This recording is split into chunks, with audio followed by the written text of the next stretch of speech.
As long as I stood inside that square until 5:30, the man would give $50 to a fresh graduate like me. I thought he was joking. But the next second he turned to leave and look for someone else. I panicked and grabbed him, saying I would do it. Then I stepped into the square with both feet. The man smiled with satisfaction. But I had no idea this square would trap me for life. At 5:30, the man showed up with $50. I was thrilled. I never knew making money could be so easy. Then the man offered me a full-time position. The pay went from $50 to $200, and the job was still just standing in the square. I agreed without hesitation. The next day, I showed up early for work. My classmates invited me to a skateboarding contest. I really wanted to go, but I was stuck at work, so I had no choice but to decline. When no one was around, I lifted my right foot trying to step out of the square, but I was afraid of losing my high-paying job. So after lightly touching the ground outside, I pulled my foot back. I thought no one would notice. But that night I waited and waited. The man never came to pay me. I realized this was the cost of breaking the rules, so I left in disappointment. The next day I returned to the square for work. A thief stole a wallet. A disabled woman begged me to chase him, but my job didn't allow me to step out of the square, so I watched helplessly as the thief ran away. When it was time for payment, I finally tried to speak up.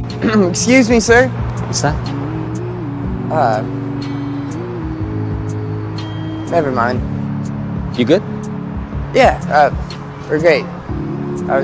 Never mind, thank you.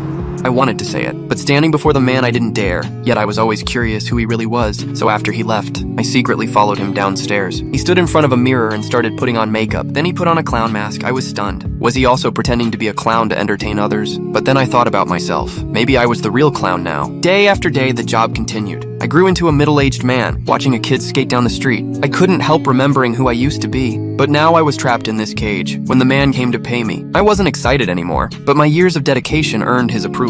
He offered me a 30% raise and moved me to a bigger square with a much wider view. The sudden reward made me emotional. The dull job suddenly felt motivating again. Decades passed. My face was covered in wrinkles. My salary reached $2,000. But this time, as the man was about to leave, I told him I wanted to quit. It's been a pleasure working with you. But I'd like to retire now if I could. It's been a pleasure working with you too. Only when I saw the white hairs on his neck did I realize my entire youth had already been sold to him.